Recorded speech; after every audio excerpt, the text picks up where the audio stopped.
So I finally got to see Top Gun 2, and I went to the theaters, which I do not do. I've been to the theater during the pandemic. I didn't completely stay down. As soon as it was open, I went back. But I just hated wearing a mask in the theater. It was just awful.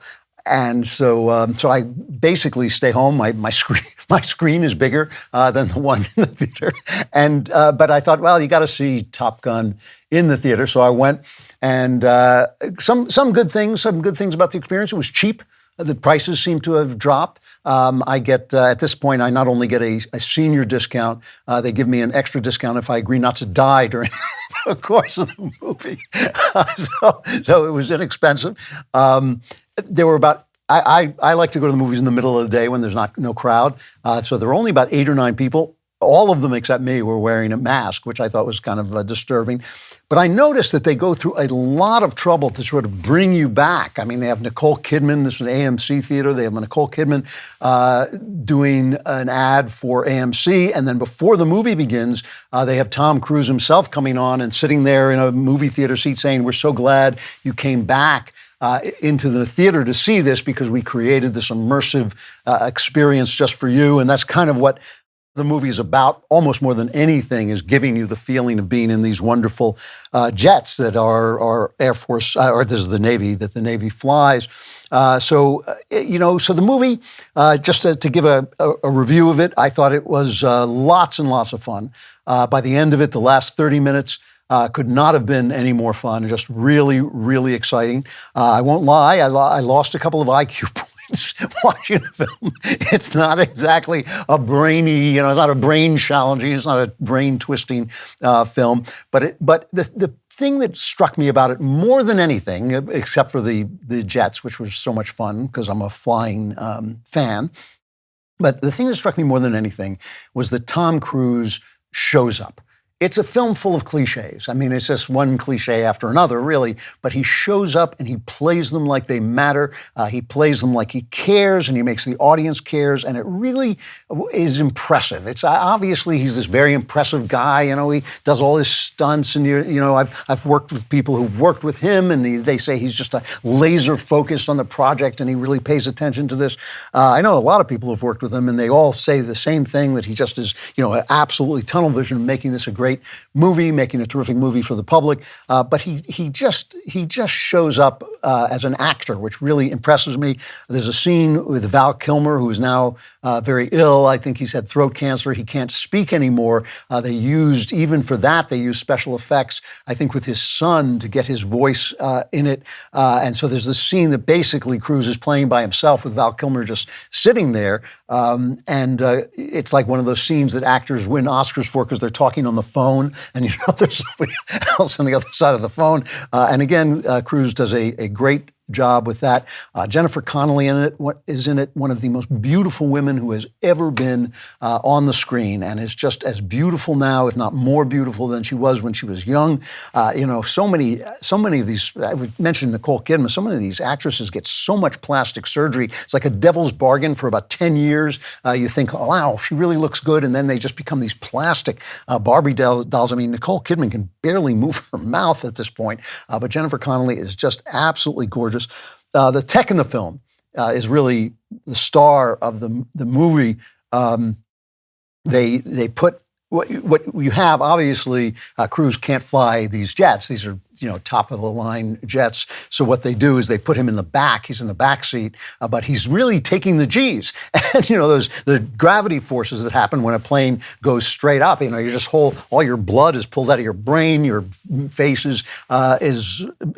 looks weird because of the pressure on it. And he's really taking that. So that was very impressive. Not just him, but all the actors were put into these things and taught how to fly, not how to fly, but how to be in these things. And they make you tremendously ill. I don't know anybody who's ever been in one of them who didn't throw up while he was in. They don't talk about that in the How This Was Made thing.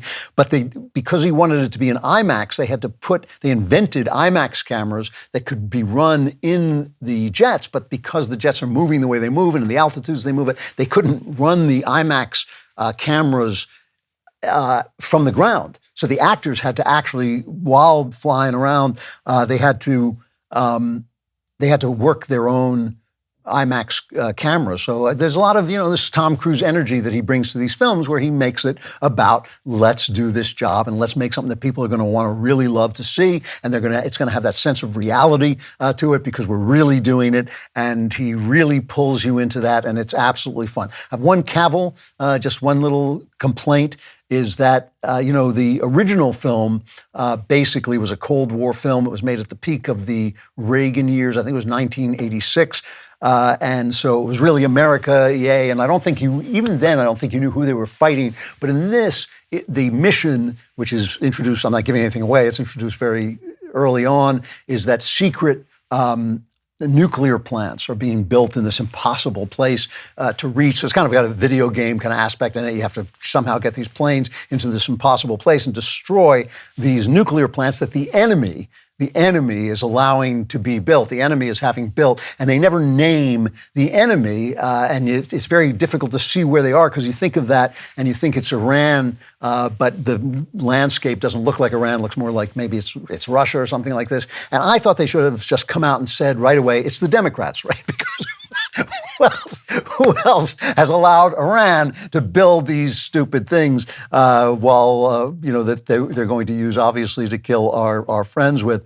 The box office in this thing is tremendous. I think it's, Danny, one of our producers, was just saying that he thinks it's Tom Cruise's biggest opening ever, which is amazing.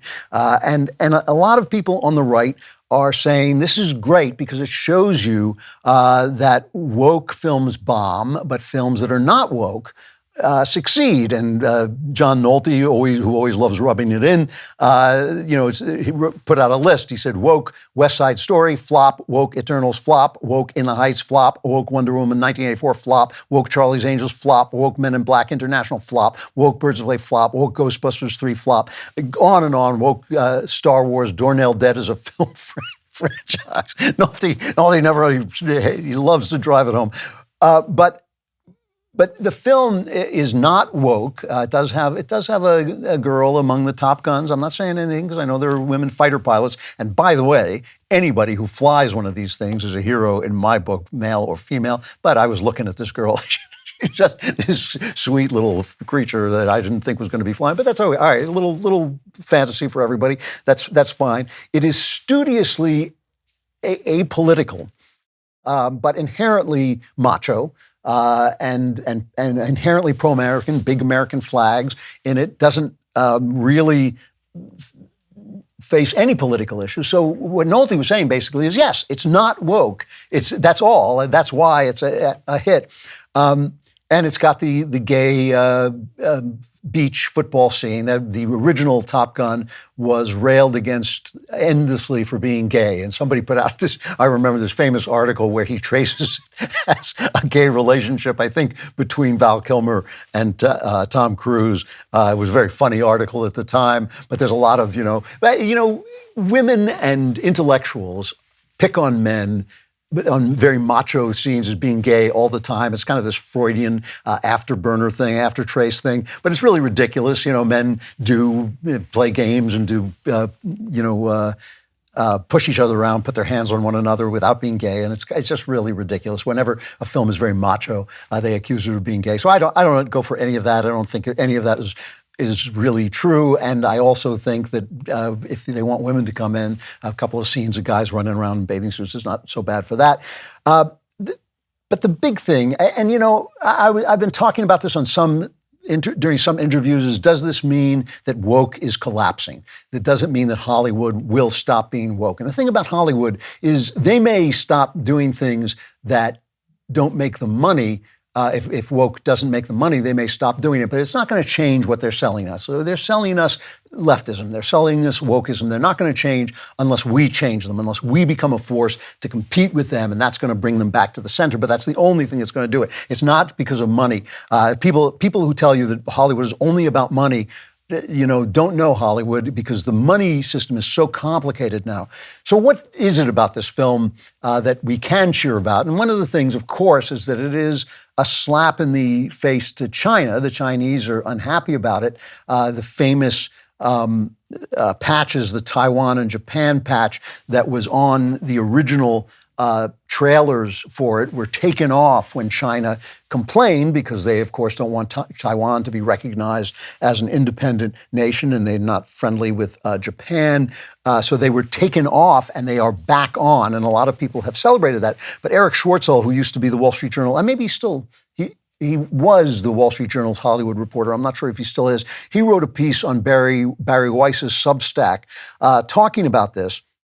And he says they took them off because of China, and they put them back on because during the pandemic, our relationships with China soured. They soured during the Trump administration, and the investors, I think 12.5% of the money for the movie came in from China, was from China, and China, with the Chinese company, I think it was called Tencent or something like that, withdrew the money. So there was now the idea that, not only is China not going to give us big support for this film, but America will get angry at us for taking the patches off. So they put the patches back on. They're not going to make the kind of money from China they wanted to. The Chinese are feeling their oats. They're kind of building their own movie industry. And so Hollywood is thinking maybe we should make sure that Americans like our films, which would be a real change of pace.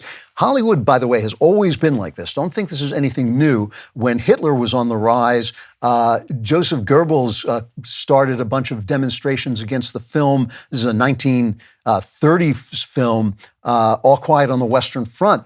And Carl Laemmle, who was running Universal at the time, he said, I'm afraid Hitler is going to start killing Jews. And Laemmle was responsible for getting Jews out. He got like 300 Jews out of the country. But at the same time, they edited a scene what they were protesting, what the Nazis were angry about, was there's a scene in All Quiet on the Western Front, which is about World War I, of the Nazis running away from the French, and they wanted the scene out, and it was cut out in all the editions. So they were serving, Hitler and making sure they didn't lose that German market, even if it meant pleasing Hitler. So Hollywood has always been like this. Hollywood became patriotic when in World War II, when Roosevelt essentially went and said, hey guys, let's be patriotic. Woodrow Wilson said it to him during World War I, but still they scrubbed scenes.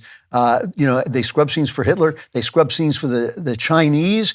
Anything that had anything about Tibet or Tiananmen Square or Taiwan has been taken off. According to Eric Schweitzel, they took out anything that had ghosts in it because that was too spiritual for the communists. Anything that had time travel that was too ahistoric. Anything with homosexuality because that was immoral. There were behind-the-scenes changes in Red Dawn, which was only released after editing out a Chinese antagonist. World War Z was revised to cut implications that the zombie pandemic started in China. Bohemian Rhapsody about Queen was edited so that Freddie Mercury wasn't gay. I don't know why they called it that.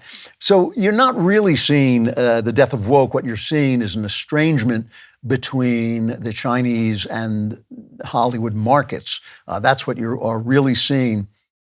And, without, this is not a criticism of the film at all, because the film is just tons of fun. It really is tons of fun. I enjoyed every minute of it. It's corny. It's silly at times. The action doesn't make any sense in a lot of ways, but it is just exciting. It's thrilling. It's fun to watch Cruise be a movie star. He does it really well. As I say, he shows up and does his job.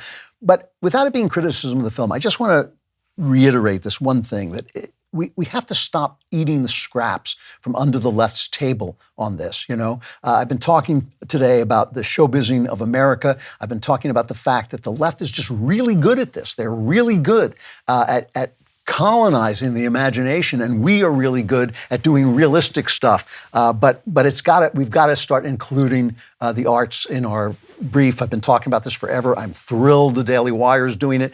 I'm hearing from people who say they're going to do it. I think the more, the merrier, but we have to do it boldly, and we have to do it without apology.